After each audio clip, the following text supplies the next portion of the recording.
7वां। इन सब बातों की वजह से मैंने केवल पिछले 2 साल का आंकड़ा निकाला।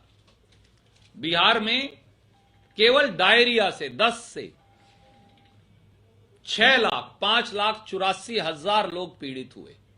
6 लाख लोग लगभग। टाइफाइड से 2,98,000 या 3 लाख लोग पीड़ित हुए। सांस की गंभीर बीमारी से 20 लाख या 19,64,000 लोग पीड़ित हुए। वायरल हेपेटाइटिस से 30,000 लोग पीड़ित हुए। निमोनिया से 46,000 लोग पीड़ित हुए। टीबी से 70,000 लोग प्रभावित हुए। इतना ही नहीं, पहली बार देश के किसी कोने में महात्मा गांधी ने जिस कुष्ठ रोग के खिलाफ लड़ाई लड़ी, 19,331 कुष्ठ रोग के मामले सामने आ गए। ये इन कमी का परिणाम मैंने आपको दिखाया है। ये हुआ बिहार के साथ। और नौनिहाल यानी बच्चों और माताओं के साथ जो हुआ वो अपने आप में एक दर्द की कहानी है। क्या नीतीश बाबू और सुशील मोदी ये जानते हैं कि बिहार में देश के सबसे अधिक बच्चों की संख्या है? ये मैं नहीं कह रहा, नेशनल फैमिली हेल्थ सर्वे कहता है। उसका परिणाम क्या हुआ? National family health survey part 4 या 4 की रिपोर्ट अब सामने है। उसके मुताबिक बिहार में 48.3% या 48% बच्चे कुपोषण के शिकार हैं।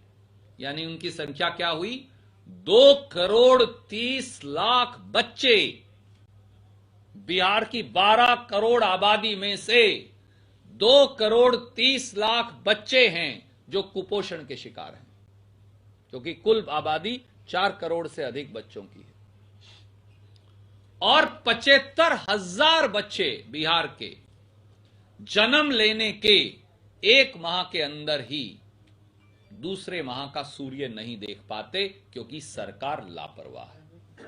और यही नहीं, 6 महीने से 59 महीने के यानी 5 साल से कम के 63.5% बच्चे खून की कमी के शिकार हैं। डूब मरिए नीतीश बाबू और सुशील मोदी जी ऐसी सरकार चलाने से पहले। 63.5% बच्चे 5 साल से कम के खून की कमी के शिकार हैं। ये मैं नहीं कह रहा, ये national family health survey part 4 कह रहा है, जो मोदी जी ने किया है। और एक और इसके अंदर पहलू है। बिहार में देश में सबसे कम केवल 9.7% या 10% मान लीजिए गर्भवती महिलाओं को ही 100 दिन तक अनिवार्य फॉलिक एसिड की दवाएं दी जाती हैं, जो देश में सबसे कम है। और आपको मालूम है कि वो अनिवार्य है पूरे देश के लिए। गर्भवती अगर महिला है तो उसे फॉलिक एसिड की दवाई दें। नीतीश बाबू, क्या ये महिलाओं के प्रति आपकी संवेदना है?